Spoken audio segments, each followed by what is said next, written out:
Salam jumpa saudara-saudaraku sebangsa dan setanah air. Senang jumpa dengan Anda. Kita jumpa lagi di channel ini. Kali ini kita akan bahas tentang satu hal, sebuah kata yang tertulis di atas salib Yesus. Kata itu adalah INRI, I-N-R-I. Nah, kata ini ternyata adalah sebuah kata yang merupakan kependekan dari kalimat dalam bahasa Latin. Kalimatnya berbunyi seperti ini: Yesus Nazarenus Rex Iudaeorum. Artinya Yesus orang Nazaret, raja orang Yahudi. Nah, di atas kayu salib itu, kalimat yang tadi itu tertulis dalam tiga bahasa.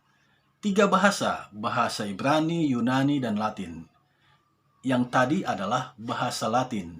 Nah, yang menulis kalimat itu ternyata adalah Pilatus. Dan itu kita bisa cek dalam Yohanes pasal 19 ayat 19.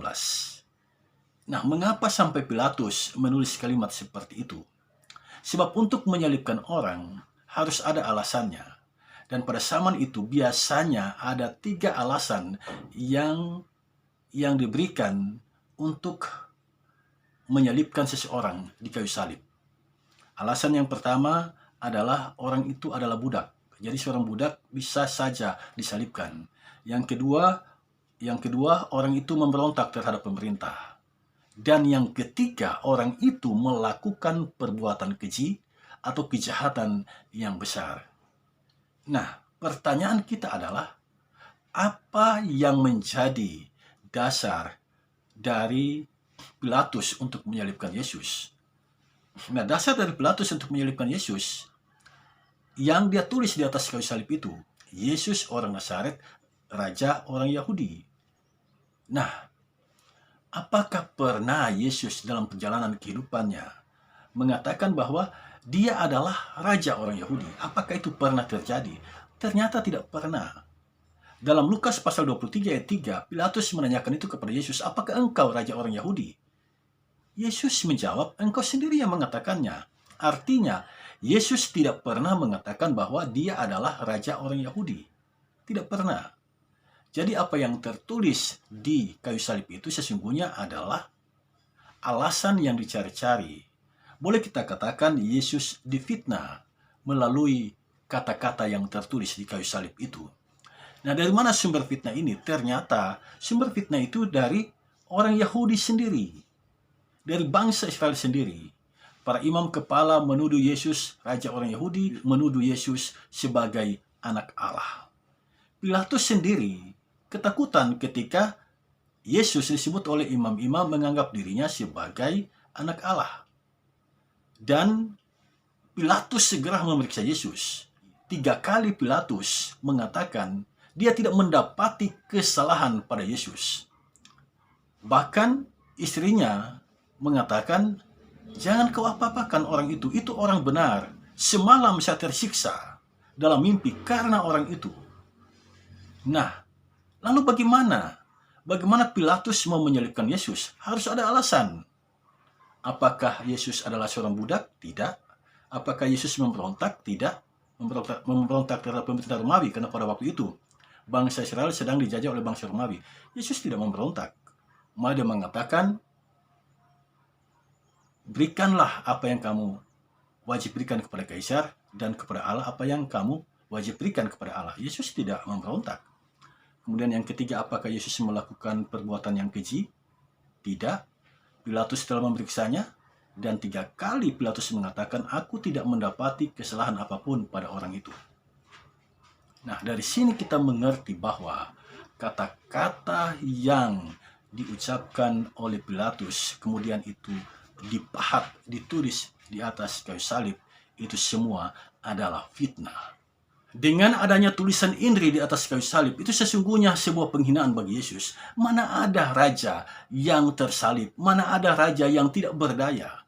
Yesus diposisikan sebagai raja orang Yahudi yang tidak berdaya. Hal yang kedua, dengan adanya INRI tertulis di kayu salib, bahwa Yesus adalah orang Nazaret, raja orang Yahudi, itu sesungguhnya adalah sebuah fitnah. Fitnah yang dialamatkan kepada Yesus, karena selama hidupnya Yesus tidak pernah menyebut dirinya Raja orang Yahudi.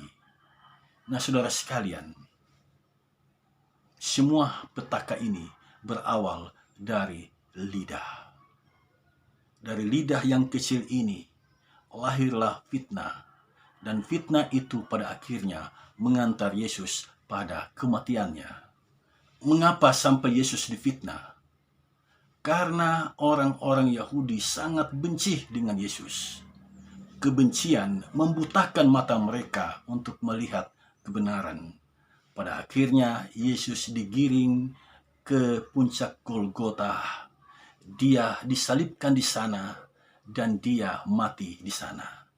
Jadi kematian Yesus sesungguhnya penyebab utamanya adalah Yesus difitnah oleh bangsanya sendiri.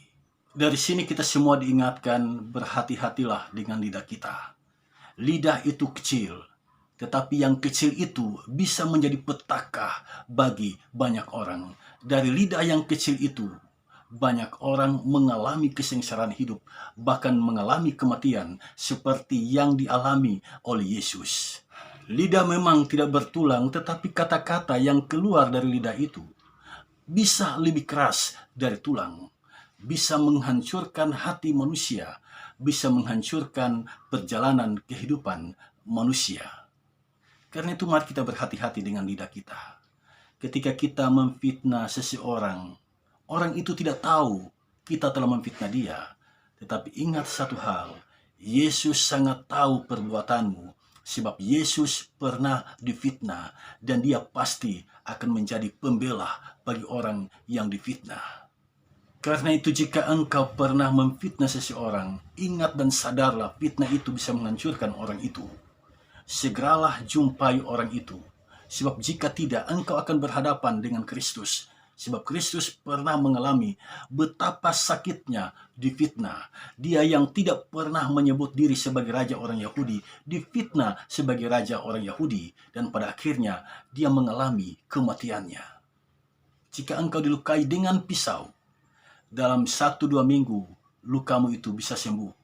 Tetapi jika engkau dilukai dengan kata-kata, jika engkau difitnah, dalam 1-2 minggu itu belum tentu sembuh. Karena itu melalui kesempatan ini saya menghimbau kita semua, jangan memfitnah sesamamu. Jangan ulangi kejahatan yang dilakukan oleh orang Yahudi terhadap Yesus.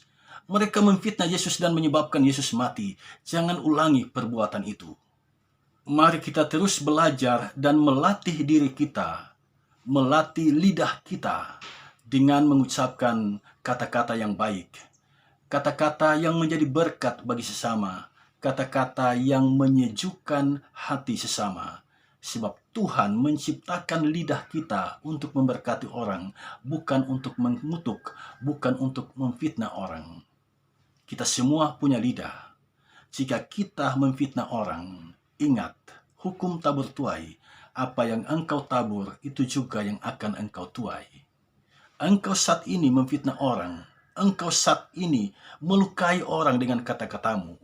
Tetapi apa yang engkau tabur, itu pasti akan engkau tuai. Tuhan menciptakan lidah kita untuk memuji namanya. Tuhan menciptakan lidah kita untuk memberkati sesama. Jangan salah gunakan lidah itu. Jika engkau menyalahgunakan lidah, memfitnah sesama, dipastikan engkau akan bertumbuh menjadi orang yang munafik. Sebab ketika engkau memasuki ruang ibadah, dengan lidahmu engkau memuji Tuhan. Dengan lidahmu engkau memuliakan Tuhan, tetapi Tuhan tahu dengan lidah yang sama, engkau telah menghancurkan orang lain, memporak-porandakan nama baik seseorang. Bertobatlah,